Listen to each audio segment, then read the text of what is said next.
Yes, hello everybody. This is Ron Ditmars talking to you from the Erasmus Academy recording studios. And today we are beginning a series on Vincent van Gogh, someone you don't really need an introduction to, um, a section from his letters to his brother Theo. And today, Daniela is with us today. You want to say hello, Daniela? Hello. Great. So Vincent van Gogh, as you know, his dates are 1853 to 1890. He died at an age of 37, known as a post-impressionist painter, who is among obviously the most famous and influential figures in the history of Western art. Um, and a lot of his paintings, about 2,000 2,100 artworks, including around 860 oil paintings, most of them actually painted in the last 2 years of his life. So this is an interesting letter to his brother Theo that we're going to cover in the next 5 sections, and we're just going to cover today, if you can see this mark here, from here down to the bottom. Can you see the mark, Daniela? Yes. Great. Okay. So as we've done before, I'm going to read out loud the text, and then Daniela will repeat after me, and you will then repeat with her if you can. That way you'll get a sense of the sound and the rhythm of the sentences. And I had a very a person, very clever remark about someone who said that the best way to take advantage of this as far as a learning skill is because I will also ask questions about the structure of the sentence to unfold how the syntax works in the sentence.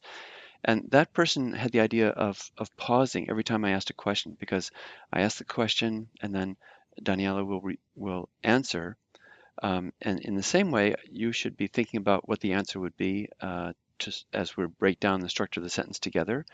And that way, step by step, we'll be able to work out the meaning of the sentence, and then she'll give a translation of the sentence, and I might correct her here and there. But that's a really good idea approach that that person mentioned um, to pause after I ask the questions and then try to answer um, uh, yourselves what the replies would be. Okay, so let's start off with this section. Here we go. Reading out loud. Are you all set, Daniela? Yes. And this should be about probably about 10 minutes. This is the first of 5 segments on these letters. It'll just continue the text once we finish the first paragraph. So Tuesday we'll have the second paragraph. Okay. Es ist doch merkwürdig, dass wir beide immer dieselben Gedanken haben. Everybody? Es ist doch merkwürdig, dass wir beide immer dieselben Gedanken haben. Good. When we look at German sentences, it's always important to delineate what the main clause is and the subordinate clause. So what does this das introduce, Daniela? Subordinate clause Good. And in a subordinate clause, where does the main verb go?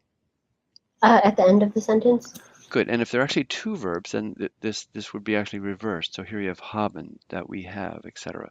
And here's the main clause, es ist doch merkwürdig, and this is the main verb. So we normally, often we will try to identify the verb first and think whether it has a plural or a singular subject, and then we'll look for the subject second, and then the direct object if there is one in the sentence third. Okay, let's see. One other thing here, how do you distinguish whether this is plural or singular? Dieselben Um, Gedanken. dieselben has a plural article in front of it. It has D. Um, Exactly, exactly. so Yeah. it'll be plural. If this were the same thought, it would be denselben Gedanken. Good. So it's just that how this definite article here as part of this word changes, and this can be des or dame or die, whatever the case may be. Okay, and this merkwürdig is remarkable. So let's see that both of us always, etc. You want to translate that for a sentence? Sure. It is remarkable that we both always have the same thoughts. Yeah, and with this doch, it is indeed or something like that. It is doch remarkable that Okay. we always have the same thoughts. And let's go on reading. Gestern Abend zum Beispiel kam ich mit einer Studie aus dem Wald zurück. Everybody?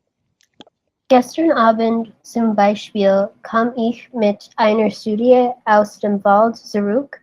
Good. So from here all the way down to here before the hyphen here, which sets off another clause, we'll go right here. Where's the verb complex? Kam zurück. What is zurück called? Technically in grammar, it's called Separable prefix. a separable prefix. There are some prefixes that always separate from the main verbs in the present tense and even in other tenses, and they float out to the end of a clause or the sentence. And you really have to wait to the end of the clause or sentence to to see if there is a preposition there, and if it's the last element before a comma or a period, it's definitely a separable prefix. So kam, and what is the is it what tense is this? Kam, ich kam. Past. Simple past, yeah. So this is a strong verb, so the three principal parts of this verb happen to be kommen, kam, gekommen. So O-A-O pattern. So this means I came back. And let's see, mit einer Studie. What case is this, mit einer? What case does mit take? Dative. Dative. That's why, and this is feminine, i.e., with a study or a sketch, you could say. And then aus dem Wald. What case is this? Also dative. Also dative. So dative is used for the place from which, also aus von dem Wald. And this happens to be a masculine noun, der Wald. So this is dem. If this were a feminine noun, what would this article be? Der. Aus der something, like aus der Stadt, from out of the city. Okay. Okay, you want to do the whole sentence then, up to the comma? Sure. So yesterday evening, for example, I came back with a study out from the forest. Good. So he's saying, just yesterday I came back with a sketch from the forest, and then he's going to describe that. And then let's go on. Ich war gerade in dieser Woche besonders mit der Frage der Vertiefung der Farben beschäftigt gewesen. Everybody? Ich war gerade in dieser Woche besonders mit der Frage der Vertiefung der Farben beschäftigt gewesen. Okay. These letters, they really are pretty subtle as far as, not really mean subtle, but really interesting as far as you'll see in describing his procedure and his thoughts and his passions. It's pretty remarkable. I thought they would just be simple letters at first, but they became quite involved in his art, which I think you'll like. Okay, so what's the verb complex here, which we always identify first, please, Daniela? War beschäftigt gewesen. Good. So war gewesen, and she's added beschäftigt. So war gewesen, what tense is this? War gewesen. Sorry. This is the pluperfect. I have Pluperfect. been. If it ist gewesen would be the perfect.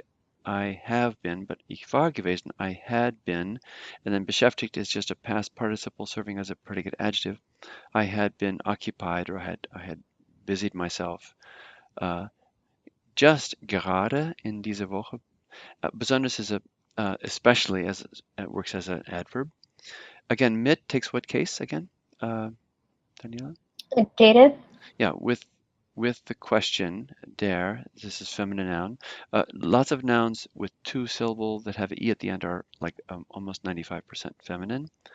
With the question of, and then tiefer, it really means the depth, but der Vertiefung, with the question of it really means the deepening, with the deepening of colors. Okay, you want to do the whole thing? Yeah, sure. So I had just been occupied in this week, especially with the question of the deepening of colors. Perfect. Fantastic. So she worked this in nicely, gerade, which means just, I had just been occupied, gerade, as your letter came. Okay, let's go on.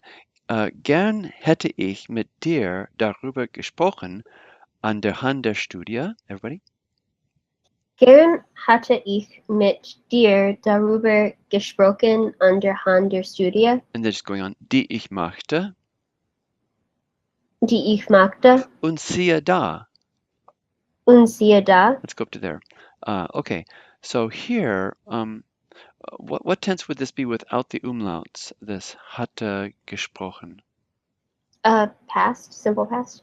It's actually it would Oh, be pluperfect. past perfect, yeah. I had spoken, um, but with the umlaut it makes it the subjunctive. So and this means I would have spoken. Hätte ich hätte.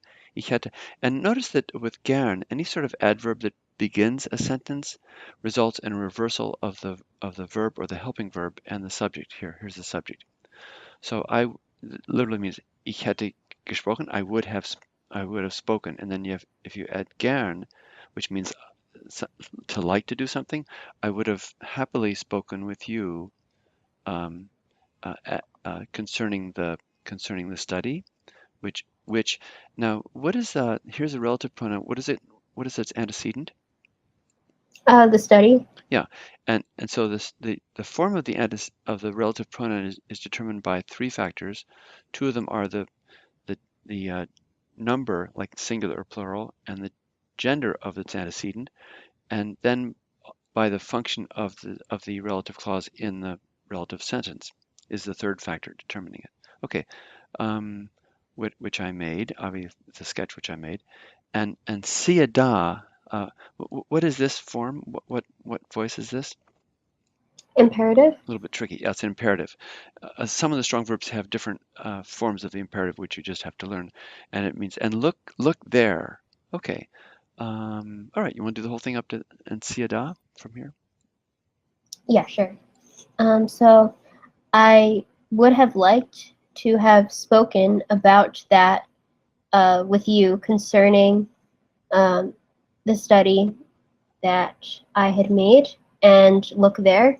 Yeah, not had made, just which I made simply. But I like the way that you, Daniela, picked up this daruba, which means about that. So I would have happily spoken to you about um, with the presence of the study, the sketch, concerning the sketch about that which I made, and look there. Now look there.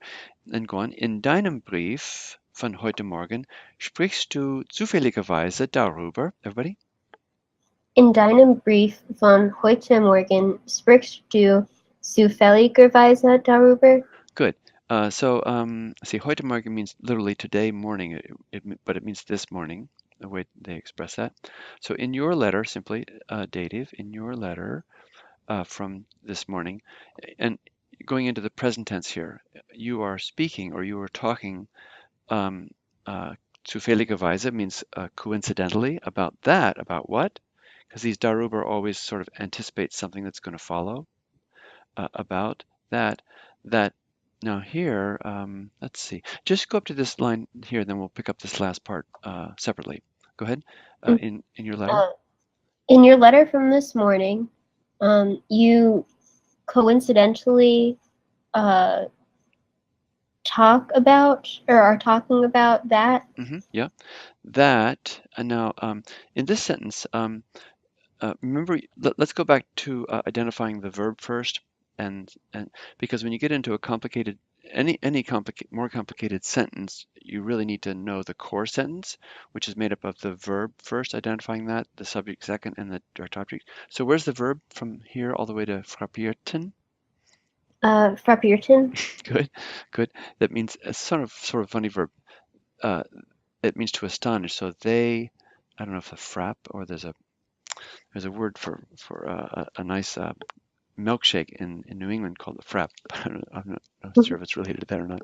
Anyway, they astonished. Okay, so you're looking for a plural subject. So where's that? Farben. Yeah, the all this the, and then this is modified by the stark, no ending. So this is an adverb. The strongly expressed and yet harmonically remaining or residing colors.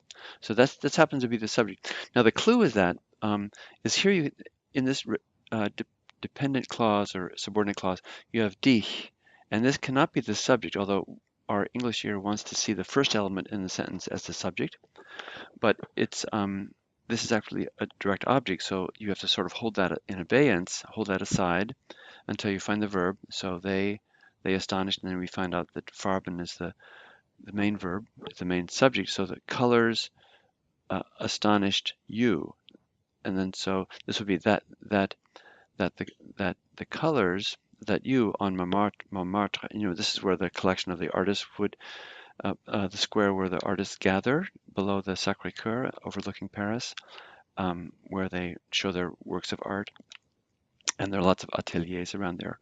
So that that the strongly expressed and yet harmonically residing colors astonished you on Montmartre. Okay. Um, and see in your letter, you just expressed that the colors were really astonishing you or inspiring you, and Van Gogh is himself is dealing with the, the dynamic and the really strongly felt sense that he has of colors too at the same time. Okay, thanks so much, Daniela. Appreciate your helping us, and look forward to our next section tomorrow. Thanks so much for helping out, and hope to see you all soon. Thanks. Bye bye.